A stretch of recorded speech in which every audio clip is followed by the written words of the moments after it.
Fala galera, aqui é o Renan do Reino dos Mangás e eu vim trazer para vocês hoje um review especial do capítulo 648. Bom, o review é sobre esse capítulo, mas a gente precisa dar uma passadinha aí pelos capítulos 646 e 647.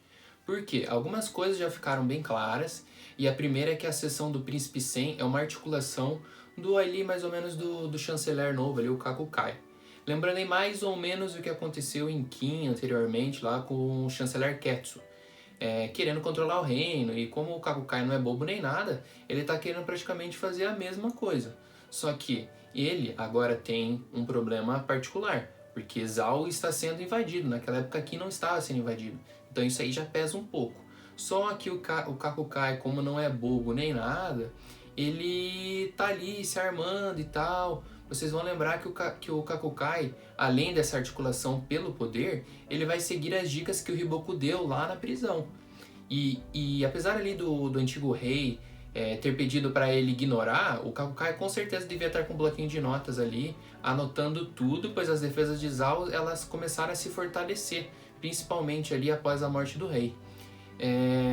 O Hiboku, ele nesse momento aí que o Kakukai está articulando tudo, o Hiboku está fugindo, né? Ele vai seguir aí correndo para se esconder para tanto ele quanto o Príncipe K permanecer vivo com essas cabeças em dia, já que o Hiboku aí tá sendo ameaçado de perder a cabeça já tem um bom tempo, né?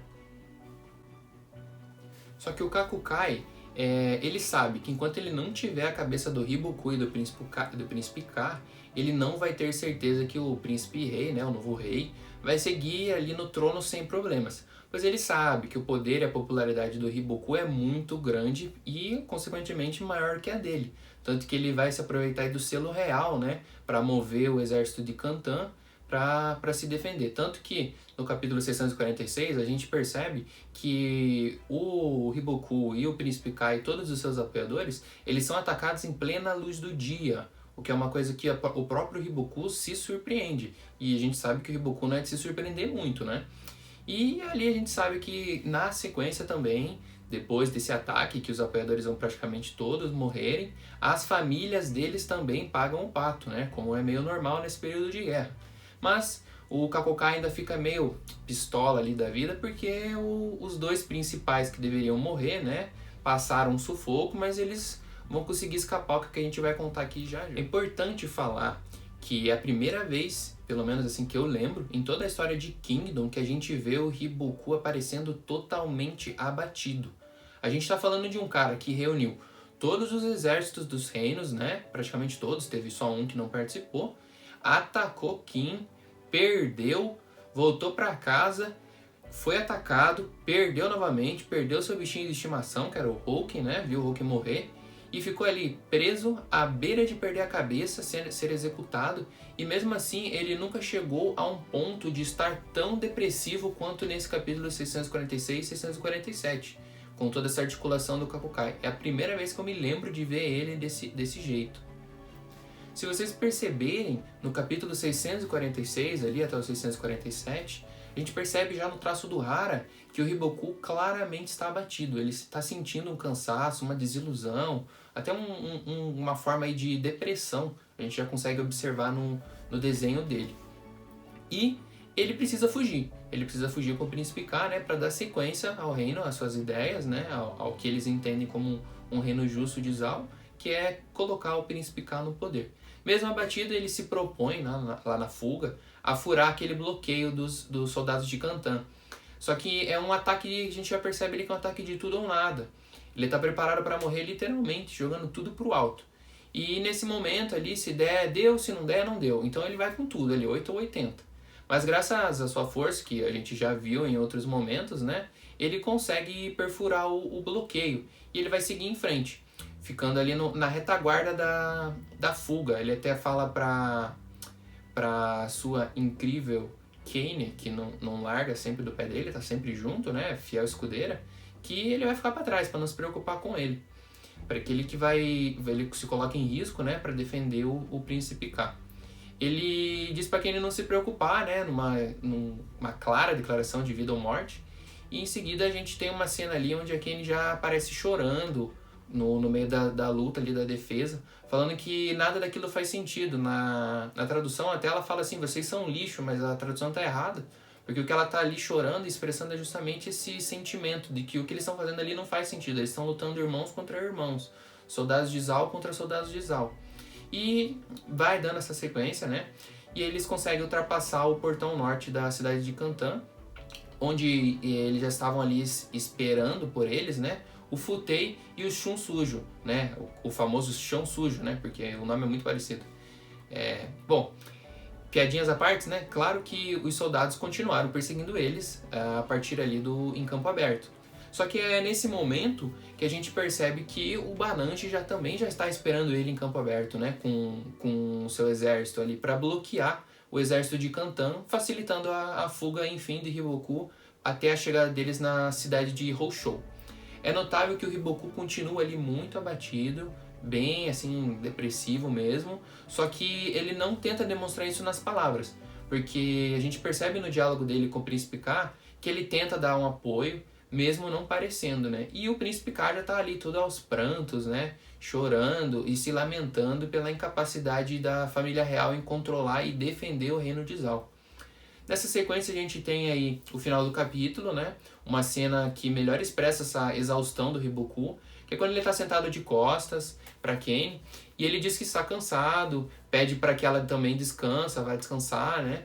E ali a visão da Kenny foi de observar, né? Transpirando, já praticamente em lágrimas, que realmente o Hiboku estava bem abatido, estava já bem diferente do que ela está acostumada.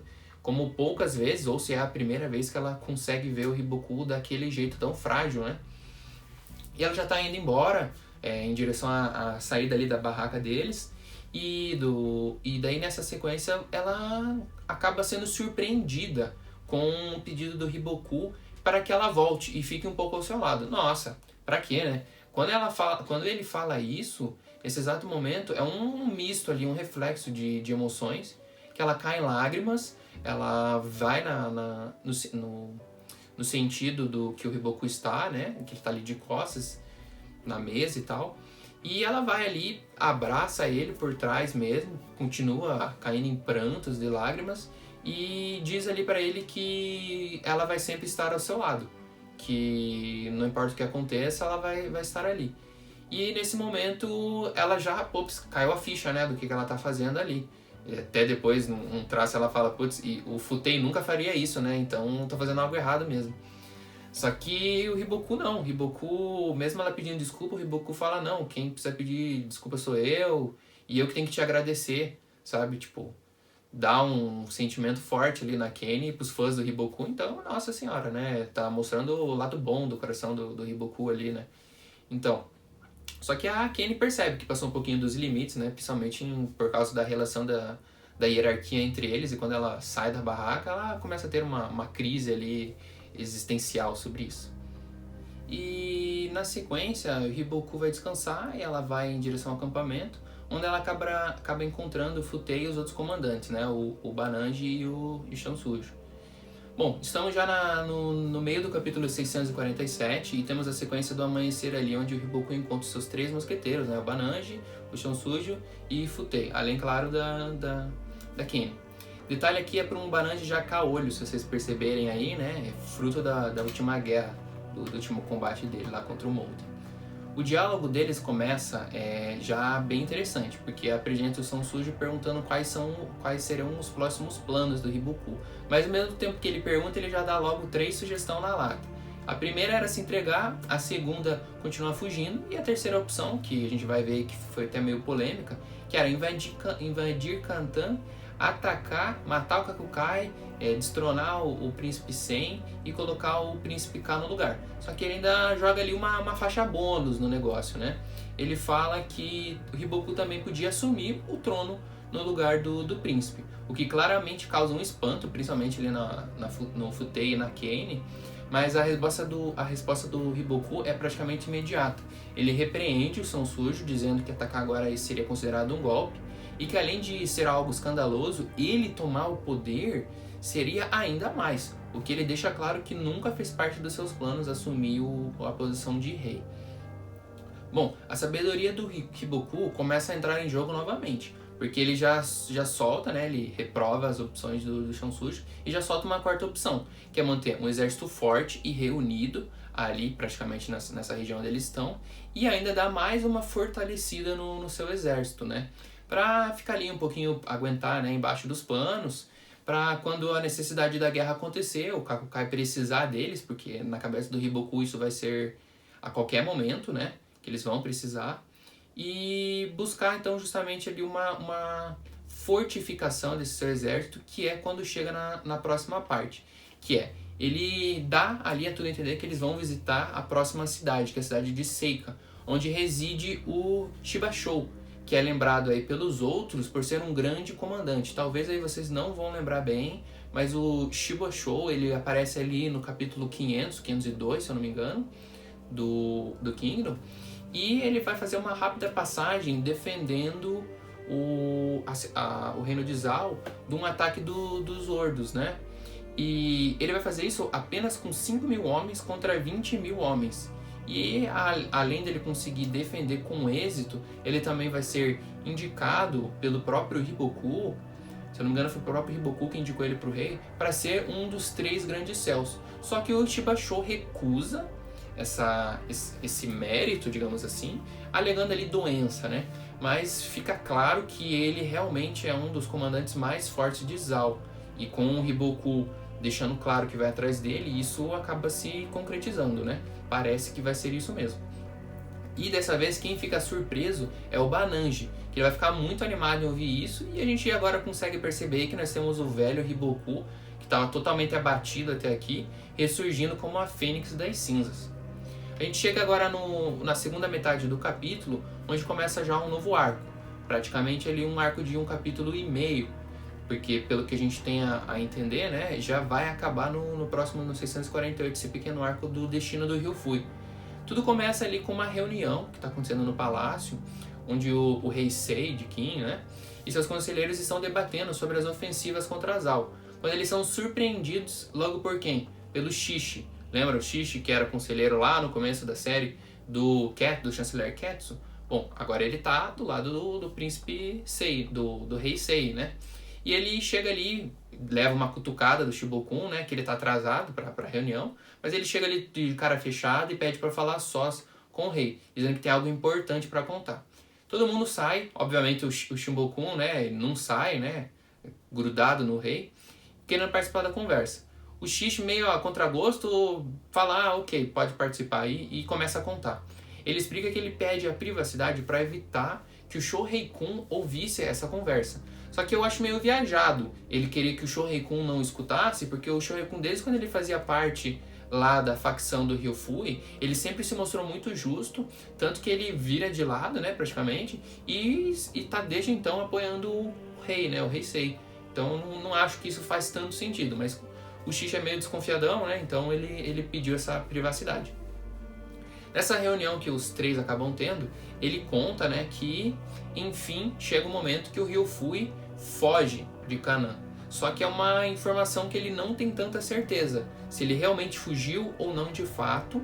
Depois a gente vai descobrir que não, e que essa possível fuga se devia a uma rebelião que estava prestes a explodir, porque todos os inimigos do Eisei, né, estão se reunindo. E como o Sei tem essa parte um pouco mais gentil, ele acabou não destruindo, não indo até o fim, né, matando todos suas desavenças que ele tinha. Então essas pequenas facções acabaram se reunindo. Nesse ponto, o Shi diz que as informações são controversas, que sobre a fuga, se ele fugiu ou não fugiu, mas levanta essa bola que essa situação está se tornando bem controlável. É engraçado ele saber disso e esperar até chegar a esse ponto, né, Shishi? Podia ter avisado um pouquinho antes, né?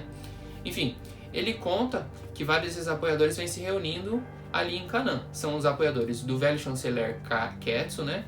Do Houai, vocês lembram lá, o poderoso, né? E assim como os remanescentes da própria facção do Ryufui. Ou seja, todo mundo que queria a cabecinha do Sei tá tramando ali por baixo dos panos para ver se enfim consegue derrubar o rei. E a reação do Sei é imediata quando o Shishi diz que eles precisam matar o Ryufui para ver se corta de vez o mal pela raiz. O que o Sei resolve fazer? vou lá bater um papinho com ele primeiro. Tá pedindo a cabeça do cara, o que ele vai fazer? Não, vou lá bater um papinho, né? E aí é inocência ou é sabedoria do rei, né? A famosa gentileza dele, não sabemos. Enfim, finalmente chegamos ao capítulo 648, que é o que dá nome ao vídeo, né? Mas também vamos ficar 3 semanas sem Kingdom, então não aguentem esse review, recap triplo aí. Pra voltar tudo fresquinho aí em agosto, quando vocês e eu, né, vamos ter aí a continuidade do mangá. Então se vocês daqui 2, 3 semanas já quiser dar aquela recapitulada, busca aí o vídeo para vocês se inteirarem novamente. Bom, o capítulo ele começa direto ao assunto. Amanhã é de domingo ensolarado, tal, brincadeira. Bom, eles começam direto ao assunto, né? Começa com o Shishi, o Shibokun levantando ali pela manhã e indo até o conselho, né? Para conversar com o rei, para fazer ele desistir dessa ideia de ir lá ver o Ryofui, né? Que pode ser perigoso, pode encontrar as armadilhas, etc. E ele podia estar ali atentando, né? Alguma coisa contra a sua vida. Resultado, eles chegam lá, salão vazio. O funcionarinho lá fala, ué, mas a reunião não tinha sido postergada, né? Ficado para depois? Os dois olham sem se entender, né? Resultado, o rei tirou a reunião da manhã e já tinha partido, já fazia tempo. Enquanto os dois estavam dormindo, o Sei já estava lá chegando em Canaan para conversar com o Ryofui. Bom, os dois, quando a página 2 já começa, né, com o Ryofui já de cara com o Sei, já se confrontando, né. Os dois começam um diálogo ali meio que se fitando, analisando um ao outro, né, fazia tempo que os dois não se viam. Enquanto o Ryofui fala que o Sei está mais cansado devido às longas batalhas que ele vem travando, o Sei meio que já contrapõe dizendo que o Ryofui está igualzinho, e ainda dá uma cutucada falando que o derrotou, né, que já fazia 3 anos, né. E daí seguimos para o verdadeiro diálogo, que são as tramas acontecendo ali na cidade de Canaan, sob a bandeira, digamos assim, né, a bandeira do Ryofui, né, todo mundo se reunindo ali em volta do nome dele. Só que o Sei, ele já está preparado para intervir, né, ele vai ali justamente preparado para intervir para evitar, né, que aconteça uma guerra civil. Ele tenta persuadir ali com palavras o Ryofui de alguma maneira, né, para pacificar a cidade, pedindo. O Ryofui já dá aquele contraponto, falando que por que ele deveria fazer isso, né, que ele não tem obrigação nenhuma em fazer isso. E é quando o Sei vai fazer um tipo de ameaça para o Ryofui parar com isso, né, com o que está acontecendo, tentar dar um stop no que está acontecendo. Só que quando ele vai começar essa ameaça, ele já é interrompido na hora pelo Ryofui. E ele fala que a situação chegou onde chegou, apontando que isso é culpa justamente da gentileza do Sei, que permite que os seus inimigos, como eu tinha falado, né, mesmo derrotados, eles permanecessem vivos, soltos por aí, né, se dando como exemplo, que o Ryofui tá ali vivo, inteirão, né, igual o Sei disse, igualzinho. Só que ele ainda vai mais longe, ele finaliza dando um conselho, falando que a bondade do rei é uma das suas grandes fraquezas, né, mas que no futuro isso pode se tornar um ponto fraco. No momento é considerado uma das suas principais armas, mas no futuro pode dar tudo dar errado por causa dessa gentileza, né? Dando ênfase que esse era o último conselho que ele daria ao Sei. O Sei até se pergunta assim, o último conselho? Na cabeça dele, ele pode ter ficado em dúvida, porque assim como era o primeiro, e quando ele diz último, pode significar apenas que ele nunca mais vai querer ajudar o Sei dando um conselho nem nada, né? Então o Sei ainda não conseguiu conectar as coisas nessa fala. O diálogo prossegue, o Ryofui vai levantando algo do começo lá da conversa, quando o Sei falou que derrotou ele, só que o Ryofui levanta a bola, né, contrapondo, calma lá, né, você não exatamente me derrotou, não me derrubou exatamente dessa forma, né, você só vai concretizar isso quando você unificar a China. Então, toma essa, né, Sei, se você ainda não unificou, você ainda não realmente, de fato, não o derrotou. Só que por essa conversa, né, a gente vê aí que ainda tem chão e tal, você percebe um pouco de filosofia entre os dois ali, né, uma conversa curta, um capítulo mais político, mas você percebe que rola um sentimento a mais ali. Tanto que o antigo chanceler, ele vai finalizar essa conversa com um toque bem profundo aí, até, do que a gente não está bem acostumado, principalmente dele, né? Com um caloroso abraço no rei, né? Desejando sorte nessa unificação da China. A gente chega finalmente à parte final do capítulo, que é quando o Ryofui promete acalmar as coisas na cidade de Canaan e pede para que o rei vá embora, que ele vai dar conta das coisas ali. Só que aí acaba falando isso, né, para ele ir embora, e que espera, né, que possa... na verdade não, ele fala que não verá, que ele se sente... não se sente culpado exatamente, mas ele fala que é uma pena, né? Que ele não poderá ver com seus próprios olhos a unificação. Novamente, é bom reparar que ele dá indícios o tempo todo que ele não estará mais presente. Só que pela perspectiva do Sei, poderia ser apenas que o Ryufui não acreditava sinceramente no sucesso, né, dessa unificação. Mas não, a gente é surpreendido novamente nas próximas páginas, quando já se passa um mês, os rebeldes, digamos assim, né, os opositores ao rei continuavam se reunindo e crescendo, e o Ryufui teoricamente não tinha feito nada do que ele tinha ali meio que prometido para o rei. E é quando a gente novamente é surpreso, porque o rei e seus conselheiros já estão ali planejando um ataque, né, à cidade para acabar com o Ryufui, quando eles são surpreendidos justamente aí pela notícia que o Ryufui está morto. Pela 30ª vez aí nesse capítulo a gente é surpreso pelo Hara, né? Só que assim, a gente consegue perceber ali o quê? Que a notícia é que o Ryufui, ele está morto justamente porque ele se suicidou. E esse fato choca ainda mais todo mundo, porque não foi um assassinato, não foi nada. Ele mesmo, teoricamente, havia tirado a sua própria vida. Só que a gente chega aqui na nova surpresa. É possível perceber que o Sei realmente sentiu a morte, né? Isso é, assim, até um pouco surpreso, né, da parte do Sei. E só que a gente vai passar as páginas e a gente vai ver que tá todo mundo enganando, né? Porque o Ryufui enganou até a morte dessa vez. Ele tá lá, vivão da Silva, dentro de uma carruagem e tendo um diálogo com alguém, uma pessoa que a gente não conseguiu descobrir quem é, que elogia essa jogada do Ryufui, né, para forjar a sua própria morte. Só que ao tudo indica, ele tá fugindo, assim, para descansar mesmo, sair ali dos holofortes, né, e viver uma vida em paz. Ele até diz que o objetivo agora é eles visitar, né, os feitos do rei. Será mesmo? Será? Não sei. Na história da China foi o que aconteceu, mas será que o Hara não reserva nada pro antigo chanceler? Isso aí é o que a gente vai ver nos próximos capítulos, né? E agora, 3 semanas, 4 semanas sem Kingdom, né? Vamos levar um tempo para os próximos reviews. E é isso aí, galera. Comentem, digam o que vocês estão achando, o que vocês acham que vai acontecer, né? Agora em Kingdom. Comentem o que vocês estão achando aqui do primeiro vídeo do canal, o que vocês esperam, o que vocês sugerem, né? Pra gente fazer esse canal crescer e melhorar cada dia mais. Se inscrevam e ajudem a nossa comunidade Kingdom a crescer, porque 600 capítulos não é nada, eu queria logo 1000.